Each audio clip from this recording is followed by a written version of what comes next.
Just printed off a little list of things I thought we could talk about. Today we're talking about the clickbait, the collabs, what's happening on YouTube, and the future of the King of Random. So hey guys, first of all, happy Father's Day to any fathers out there. I know by the time you're watching this, it's no longer Father's Day, but today is Father's Day. I wasn't really planning to film a video, but after all the drama that I've seen in the comments the last couple of days, I thought it'd be good to just sit down and have a heart-to-heart. I'm here with my wife, one of our little babies here. Say hello, world. 8 weeks yesterday. He's 4 of 4. We have 4 boys now, and the other 3 are at the grandparents. So this is our chance to talk to you. Now, I don't have a lot of time to edit this video, so it's almost gonna be like a live stream, very minimal editing. There's not gonna be any frills, flares, any fancy transitions or anything like that. It's just you and me, heart to heart, getting out everything on the table. So remember guys, everything is an experiment, and this last week, I went down to LA, I collaborated with a lot of different YouTubers. Some I knew really well, some I didn't know very well at all, and it was all for fun. It was an experiment, and I learned a lot by watching your reactions. I learned a lot about you, and hopefully you learned a lot about you as well. I hope the other thing that sticks out is everything on my channel is family-friendly content. Some of the people that were on the channel you may not like or resonate with. Remember, they're on a journey of their own as well. It's been eye-opening for me on where to take this channel in the future and what kind of standards you guys respect and uphold, and I've taken that to heart, and I will make changes and future decisions accordingly. So let's talk about clickbaiting. Some of you have accused me of becoming a clickbaiter. Let's talk about what that means. So to actually clickbait, like real genuine clickbait, is when you put up an advertisement or a thumbnail or a description that has absolutely nothing to do with the video at all. Just absolutely unrelated whatsoever, That's clickbait. Now, if you take a thumbnail and you dress it up a little bit and you make it look more attractive, and if you change the title to be enticing and make you want to click, that's called marketing. That's called selling, guys. Which is what you want, because you want to click on something that you have a desire to click on. If you're going to buy a house and somebody painted the house to make it look nicer, would you accuse them of clickbaiting? Because they're like enticing you to buy this house, making it better, making it seem better than it actually is?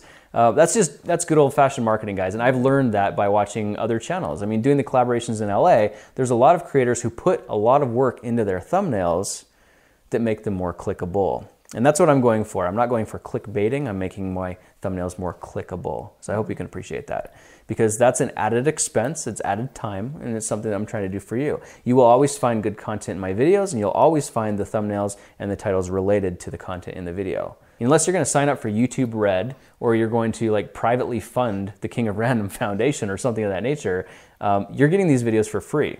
And there's no such thing as free. Somebody's paying for them, and that's the businesses who are advertising with Google. That's how you're paying. So. But ultimately, too, our service to you is to create good quality content for free. That's our purpose. That's right.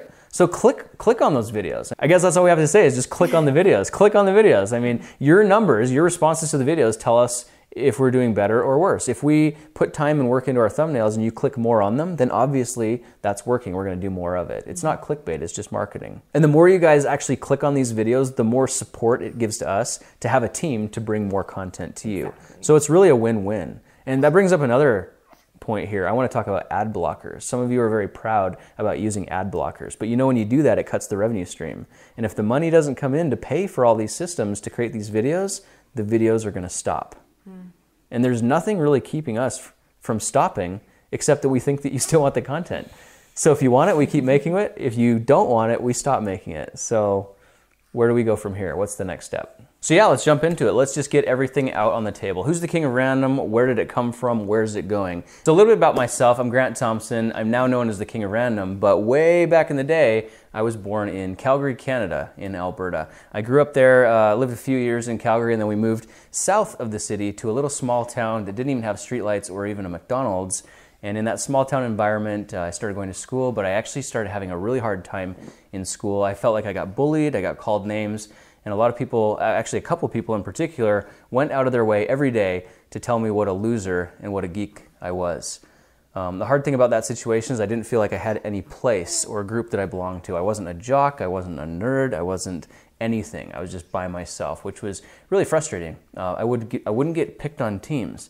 I'd always be the last one to be picked on teams, even though I thought I had some kind of athletic ability. There was just some stigma of not wanting to be with me. So I think that kind of hurt my feelings. Now, during that time of confusion, my dad did something for me that probably changed my life. At age 14, he bought me a ticket to go fly in an ultralight glider.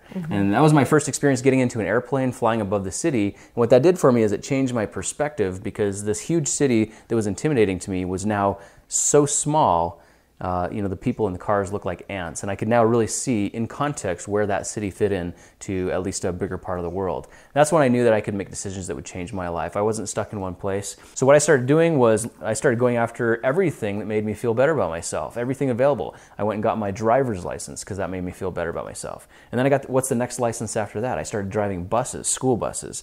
I started doing trips and tours for school kids. Then I got my license to drive motor coaches, the big 55 passenger buses, and I started driving rock bands on tour around Canada, which is very cool. Then I took 2 years of my life and I went and served a mission in England where I supported myself on money that I'd saved up, and I took 2 years to go tell people about my beliefs. And that was really strengthening because I was knocking on doors, talking to people, sharing very personal information. And that taught me a lot of work ethic, and it got me into a lot of routines that when I returned back, I was ready to go. Now I knew that whatever I was going to do was going to take a lot of money. And rather than going to college or university at the time, I wanted to make sure I had a purpose for what I was going to learn before I learned it. I took a lot of time to contemplate what I was interested in, but I wasn't finding any colleges or universities that met those needs, and I didn't really have a purpose defined. So while I was waiting, I got a job on the oil rigs as a roughneck up in northern Canada where it was minus 60, and we'd work outdoors 12 hours a day, if you could believe that. Sounds cold. Pretty crazy, and we would literally work 14 days straight, and then I'd have a couple days off. I actually lived in my car because I could save more money that way. They'd give us money for hotel and foods, and I actually just slept in my car so I could save money faster. Long story short, I saved up enough money to buy a small airplane, and I felt at the time inspired to become an airline pilot. So I figured the best way to do that was to talk to people who would become pilots. And after listening to a number of stories, I decided to buy my own airplane, build the flight time myself, and that eventually carried me over to Hawaii, where I got a job as a cargo pilot for about a year, flying from Honolulu to all the inner islands around Hawaii. And once I got enough flight time, I got hired by a commercial airliner back on the mainland. So I moved back to the mainland and worked 11 years as a commercial airline pilot. I bought my first house. That's where I met my wife. And where I bought my first house. She bought her house right beside me, and we kept both of them, and we fixed them up, we rented them out, and we kept buying houses, fixing up, renting them out, until we had 11 houses fixed up and rented out. So we got a business in real estate, and the money that was coming in was actually paying for our living expenses, and so we started to have a little bit more freedom with our time. I was still working on the airlines, but we built a business in real estate. Now, when the housing market started to crash, we sold everything and we put that money into investments and started living off of the interest. And the cool thing about that scenario was now we had that time freedom that everybody wants to have. And it was a challenging time for me because now I had the opportunity to say, what have I always wanted to do with my life? And kind of live the dream of, if money were not an object or an issue, what would you do with your time? And I remember talking about this with my wife, and what I ended up coming with was I would love to just do things that I love and make videos about it. So funny enough, that's kind of what got us into what we're doing. So if you could do anything that you wanted and money weren't a factor, what would you do? For me at the time, it was making videos. We've also had 4 kids, and we've now been married for 10 years. But about 5 years ago, we sold all of our houses. We used that money to invest in investments. And for the first time in my life, I had a little bit of free time where I could scale back my hours at the airlines, and I had some time to work, to tinker, to figure out how things work. Now, that was also around 2008, 2009, when everyone was talking about a Great Depression and falling back into the old ways where, maybe there's going to be an apocalypse, people falling off the grid, banking systems crashing, who knows? But one thing I learned from reading books about history is that some of the wealthiest people got their wealth during the biggest crises. It all has to do with opportunity, meaning preparedness. So although I had a great career as an airline pilot, I felt really insecure about my knowledge because I live in this time where we have lights, we have electricity, we have drinkable water, we have toilets that we can just flush, and I didn't know about how any of those things worked. And where does it all come from? And if you were to go back 200 years in history when there were no electric light bulbs, and you could be the person to revolutionize the economy, to bring light to people's homes, would you be able to sufficiently explain how that worked? Do you know how it works enough to where you could be that person who invents that industry? Can you generate electricity? And for me, I thought, I can't explain how that works, and yet we live in this great time of technological advances where everything's available and it's on the internet, it's on Wikipedia, it's on YouTube. So what I decided to do was devote my life to learning. I wanted to learn how to weld, I wanted to learn how to make circuit boards, I wanted to learn how to be Tony Stark, I wanted to learn how light bulbs work and be able to explain everything around me.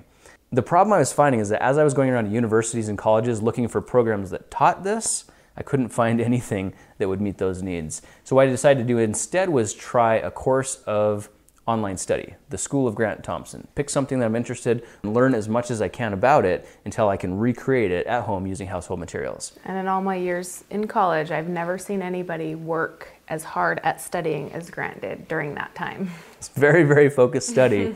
And it was very exciting because every morning I would jump out of bed to go learn something new. I was getting old televisions and hacking them apart. I was ripping apart circuit boards. Do you remember when I was down there desoldering all the components from circuit boards and then getting on Wikipedia to find out what these things were? You know, capacitors and triodes and diodes and transistors and resistors. Yeah, our house became a factory of all these gadgets taken apart. Microwave ovens and homemade rocket fuel. That time we almost burned down the basement.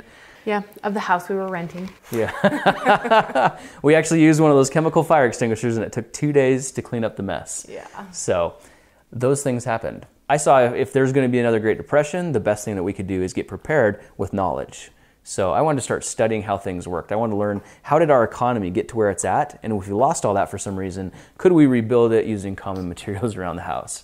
Basically. So thus was born the King of Random. So to make a really long story short, what ended up happening is as I was tinkering with things and making discoveries, I was learning about things that aren't taught anywhere else. Really, I was learning about how to generate electricity, how to make motors, how to play with high voltage, and how to make rocket fuel and things of this nature. And every time I'd go to somebody's house and just talk about these things I was learning, they would look at me like, who are you? Where did you come from? Like, why do you know this stuff? That is so random. And one friend in particular, every time I'd come over and he'd listen to this stuff, he'd be like, you know what? You are like the king of random.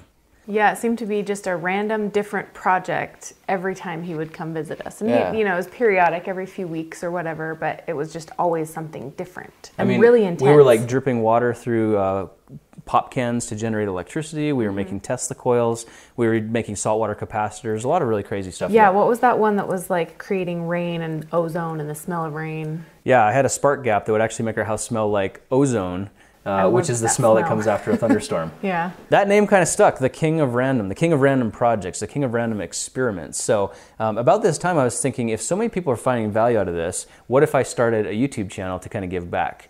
I was learning so much information from the internet, from Wikipedia and from YouTube. The problem I was having is that the formats people would upload in were so difficult to follow. 15, 20 minutes of somebody with their handy cam, very shaky footage, very hard to distill the information, and half the time the information was wrong.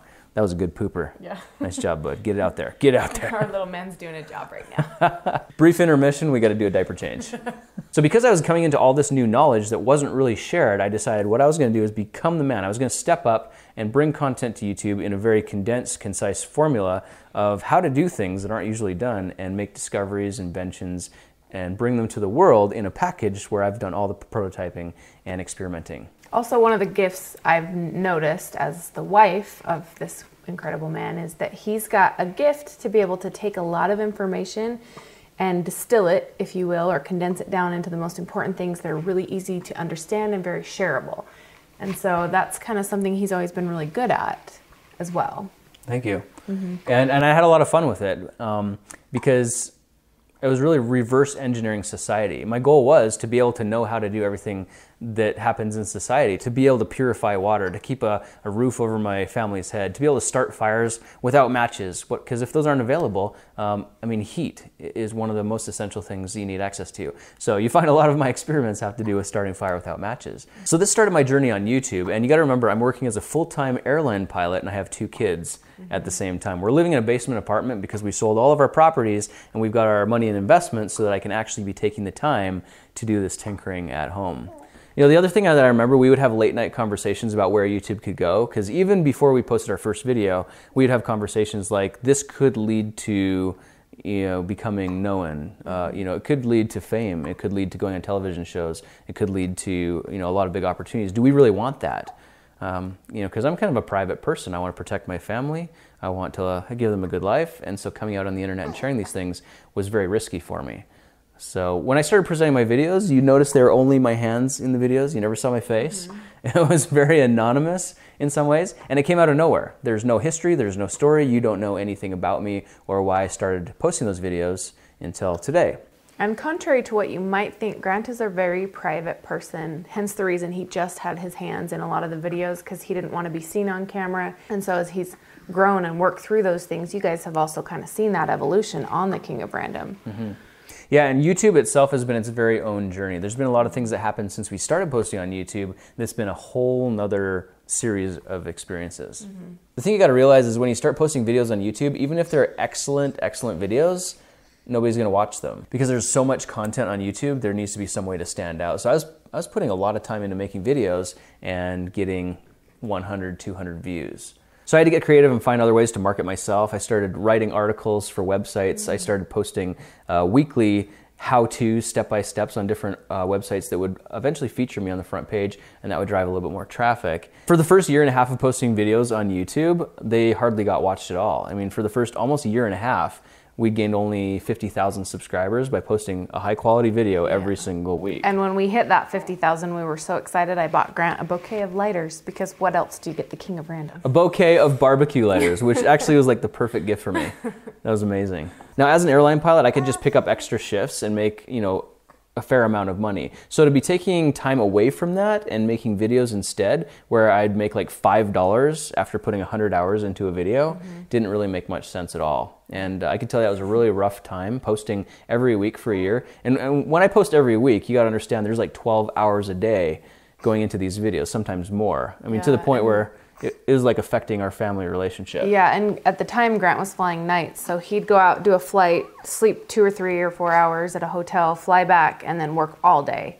at home. True. And so I'd start getting bags under my eyes would turn purple, my eyes would be bloodshot, and if I ever did have a video with my eyes in it, a lot of people would make jokes about me being high or being stoned. Really what it was sleep deprivation, because I was burning the candle at both ends. And being a dad and a husband. That's true. I mean, we're balancing a lot, plus our real estate business and everything else on top of that. So that was pretty crazy. But once the channel popped, we hit 100,000 subscribers, and then we put out some summer life hack videos, and those started trending and doing really well. And our channel started getting recognized and growing to the point where I could really cut back my hours at the airline. It's quite a bit. Start taking days off and sleeping at home. Yeah, and it's not necessarily that I was taking days off. I was just putting more work into... Days off from the airlines. Yeah, more work into creating the videos and catching up a little bit on my sleep, because I wasn't working the night shift as well.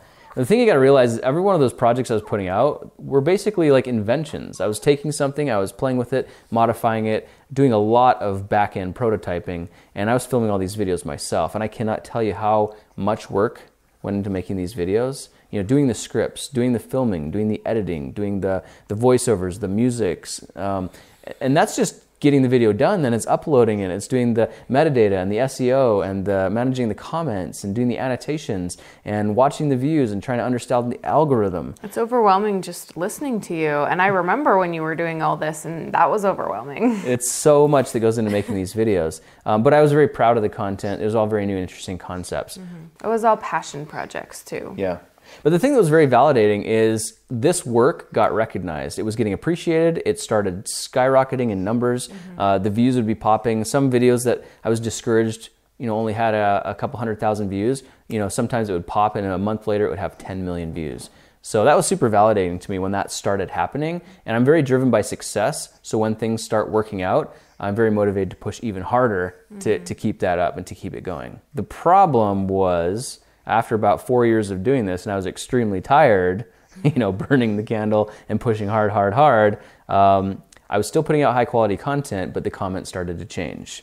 I didn't feel like people were really appreciating what I was doing anymore. The expectation was, your content's all great. Why don't you put it out every day? Why are you only putting out every week or every 2 weeks? Why are you doing quick clips? Why don't you just give us the whole video? Where are all your awesome ideas? And this is the funny thing is, even from day one, people were like, you used to be so awesome. Why aren't you doing awesome projects now? And then I put out a project that was like more awesome than anything that's ever been. And nobody would watch it, or it would get lower views. Yeah. Or the other thing would happen is like, a few months later, people would look back and say, well, why don't you do projects like that anymore? It's like, whatever I make today gets appreciated like 6 months or a year from now. It doesn't get appreciated in the moment. So ever since day one, I've been told, you're out of ideas, your channel's dying, your content used to be so much better. So I've been hearing this for like 6 years. But at I'd say about the 4.5 year point, I was starting to feel really low. I was burned out. I had a family. I'm getting kids that are getting old enough to do things with, and I'm on the computer every single day editing. I'm prototyping. I'm tinkering. Like every minute of every day goes into making these videos, and I'm starting to feel pulled away from my family, because this is my priority. My family is my priority. And I feel like making YouTube videos is a stark contrast between spending time with my family. And it's really hard to find middle ground when you're working with the YouTube algorithm and watch time and people who are trying to keep up with the channel and, keep things going. I eventually hit a point where the comments were so bad, telling me that I wasn't doing enough. And I looked at the situation, I said, I started making YouTube videos for you to share the knowledge that I was gaining. I didn't need YouTube. I didn't start making YouTube videos because we needed the money. In fact, YouTube was some of the worst money we've ever made in our lives. Yep. Especially working as an airline pilot in a real estate business, we made far greater amounts of money than making YouTube videos. I remember reading books about people like Tesla who did so many great things with their lives and they were so wrapped up in their work, but then they had so little to show for it. Now, I have a lot of respect for those people, but I didn't want to be one of those people myself. So everything that I learned, I would have to stop and I would have to turn into a video that I could share with you so you could follow along and have that same knowledge. Now, the unfortunate part about that is I feel like it's really held me back in my personal progression because basically for the last 6 years, I've had to stop everything that I've been interested in to produce the videos for YouTube. So it's really limited my creativity. It's limited my free time. I don't have much time to tinker because 8 to 12 hours a day making videos doesn't leave time for anything else, especially when you're balancing a family. So that's when I hit my crisis on YouTube. That's when I decided to stop making YouTube videos. It was about 1.5 years ago. Then he took the day off and we were spending the day learning and reading together as a family.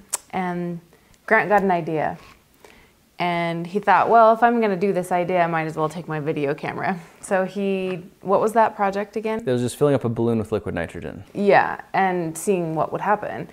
And so he took his camera, filled up the balloon with liquid nitrogen. It was pretty awesome. The kids kind of watched and it was a little family activity, made a little video of it, put it up on YouTube, and it went crazy. Yeah, it did like 5 million views in the first couple weeks. Yeah. By the way, that was his first day off. And he made a video.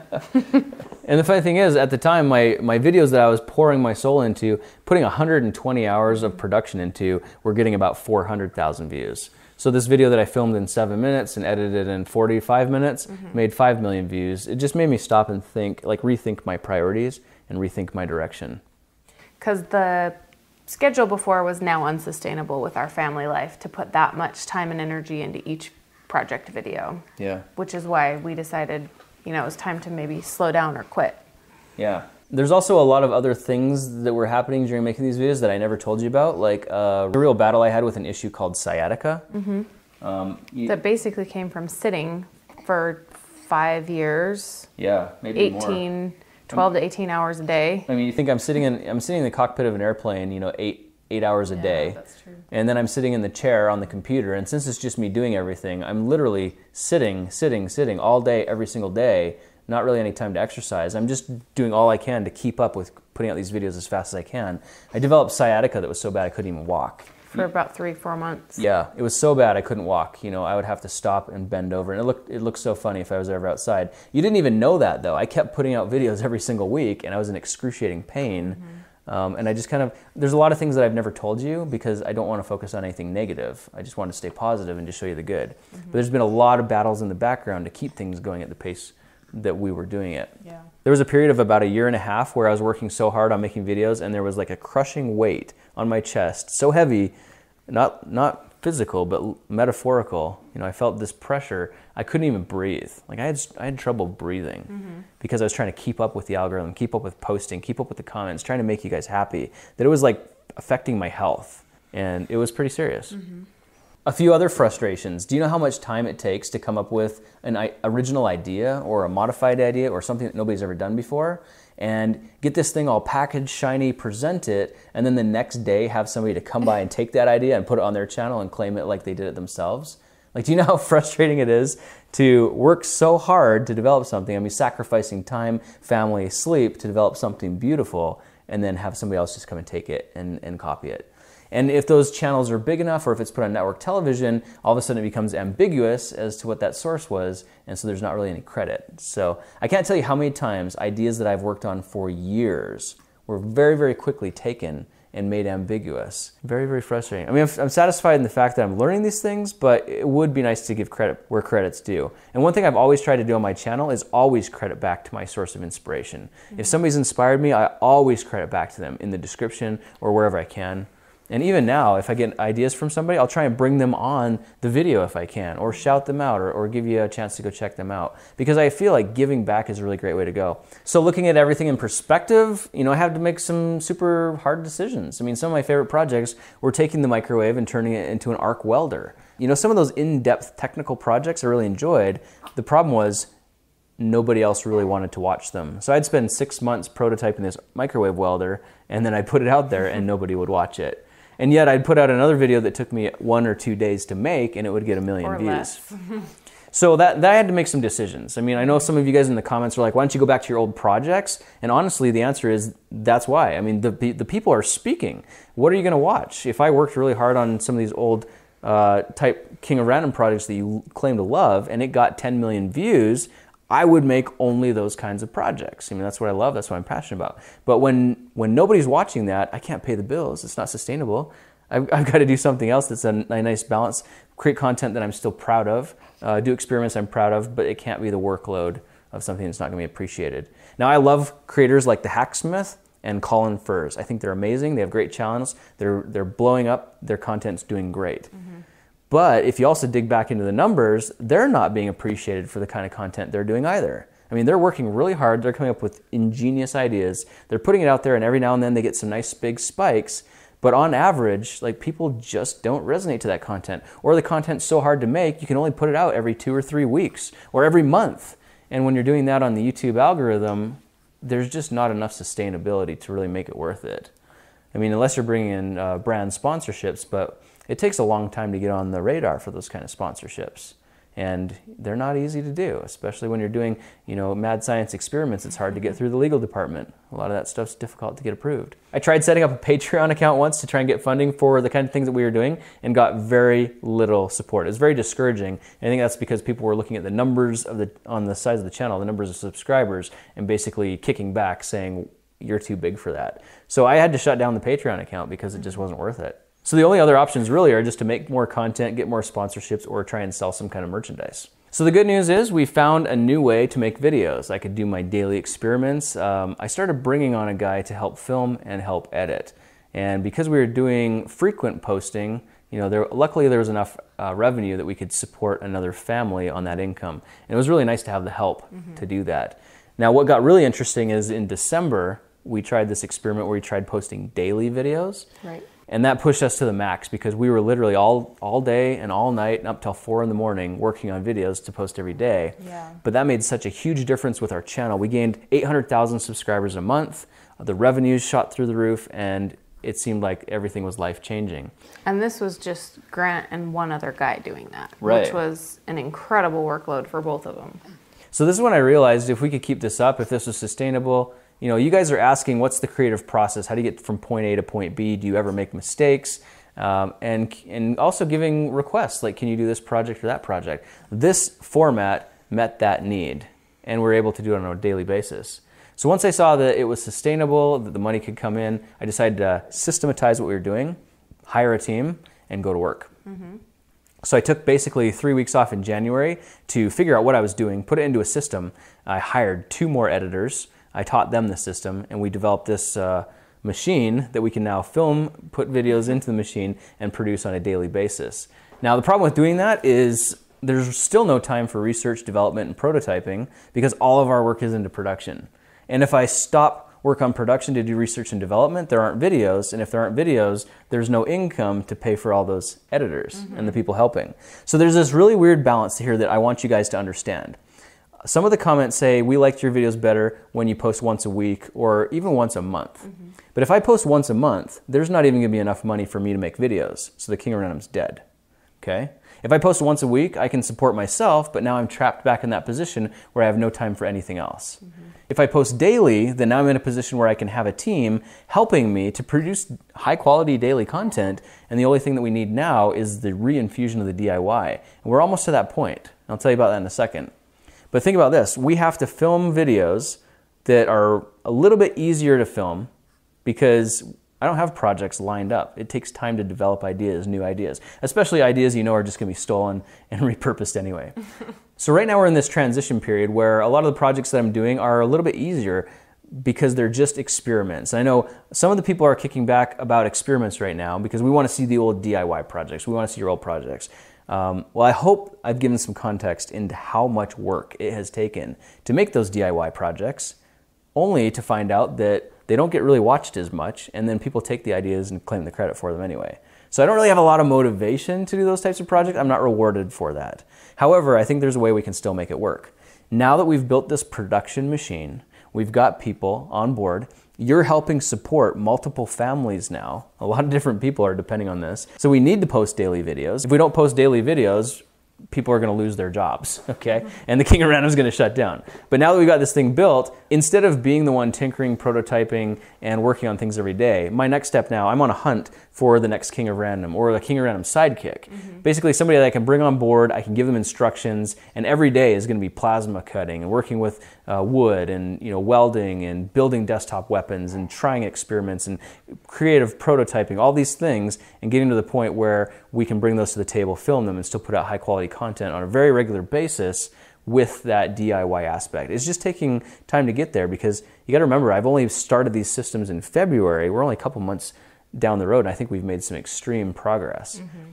Yeah, and this is kind of a culmination of what it all comes back to from where it started, is just time in the shop for Grant to tinker. And this is where we're kind of looking for somebody that has a mind that wants to push science and projects and prototyping to the boundaries. So where we're kind of at is an all or nothing situation, because I can tinker in the shop and I can come up with new King of Random ideas all day long. I love doing that. That's my element. Grant will never run out of ideas because he's always spinning with ideas. The problem is the time commitment to make the videos. And that's the real problem, because to actually make the videos takes so much time, there's no time left to tinker. I mean, when's the last time I actually sat down in my shop and just tinkered for days on end? Yeah, it's been a while, and Grant could spend days on end just tinkering and tinkering, but he's also got this incredible work ethic.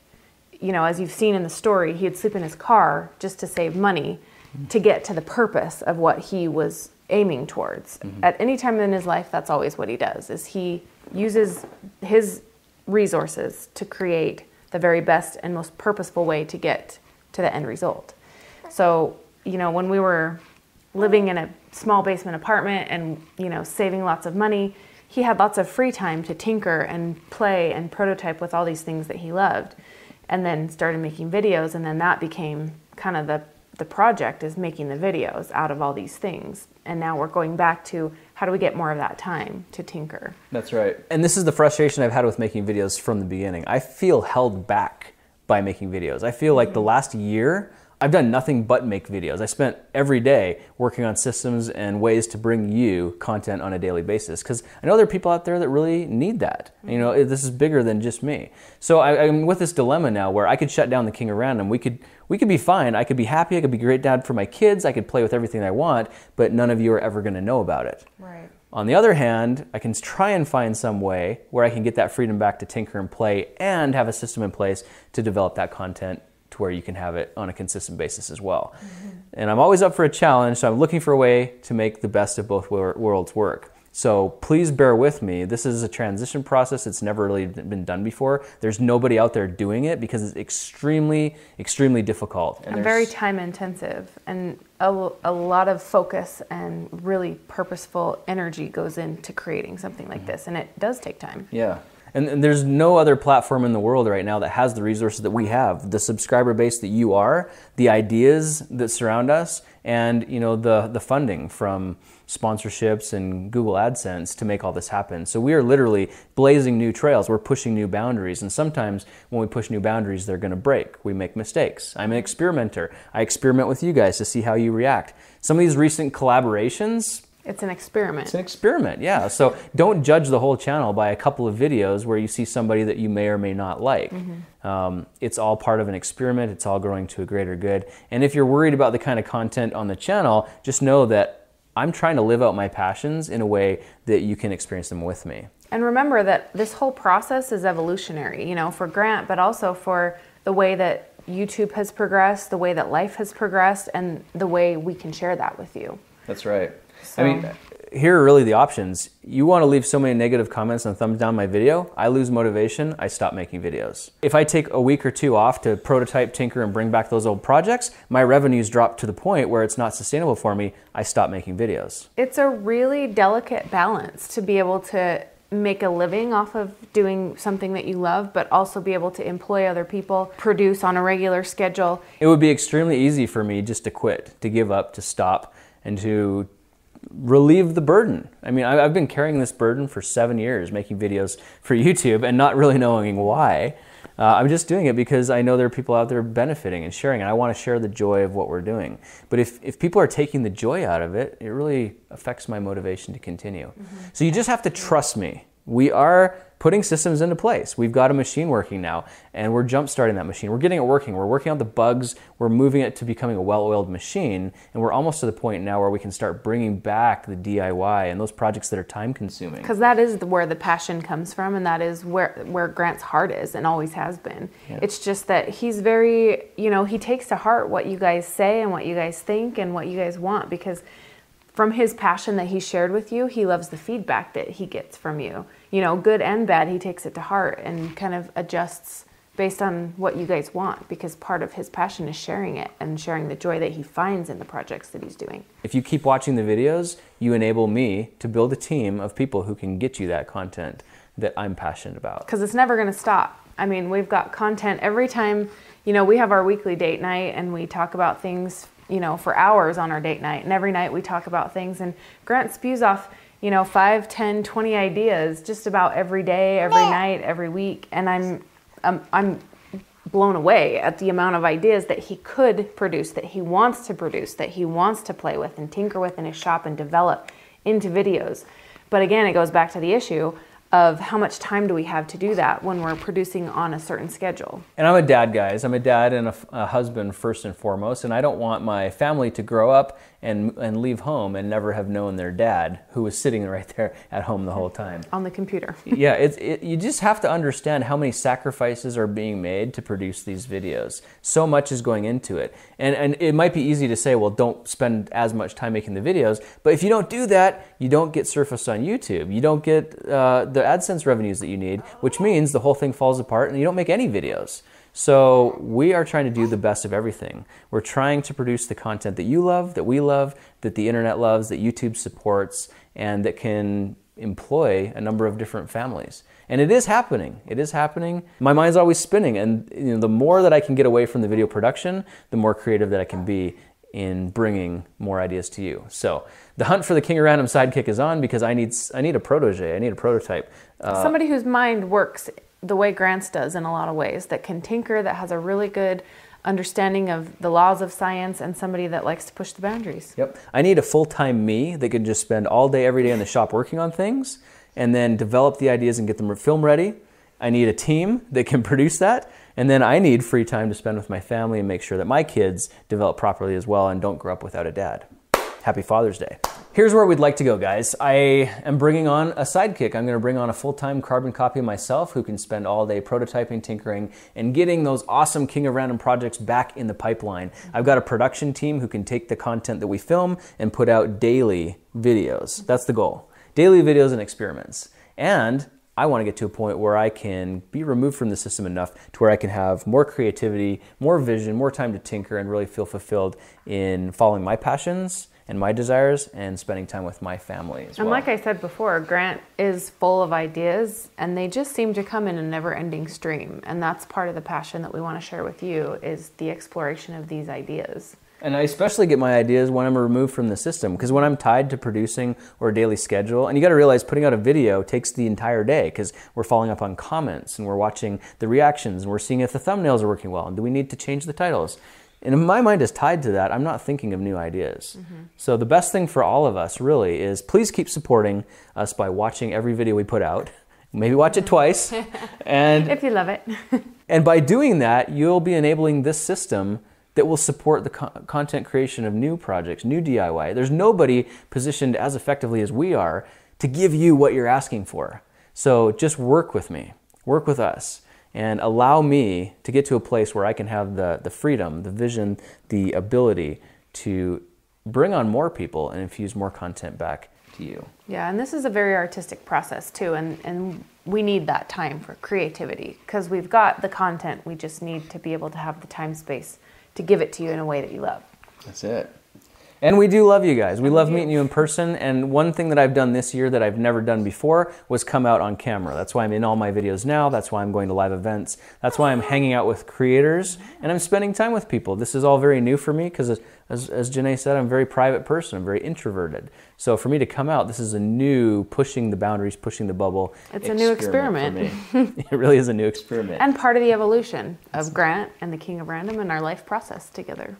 That's it. So we appreciate you guys. If you want the King of Random to continue, it really is up to you. I'm going to do my best to stick to my standards, to be true to myself, to be true to you. And I really want to give you the experiences that you're asking for. So if you want to see certain projects done on my channel, then upvote those project ideas in the comments so that I see them. Because the ones that I see are the ones that I'm doing. And so I don't really want to get kickback from people saying all you do is these, because that's what you're asking for, guys. If you want something different, ask for something different. I'm doing the best that I can to meet those needs. We're all here on a journey together. We're going to the same place. It's all good. It's all positive, and it's really all up to you. Keep supporting us. We'll keep supporting you. Thanks for watching. Thanks for watching. We call it good?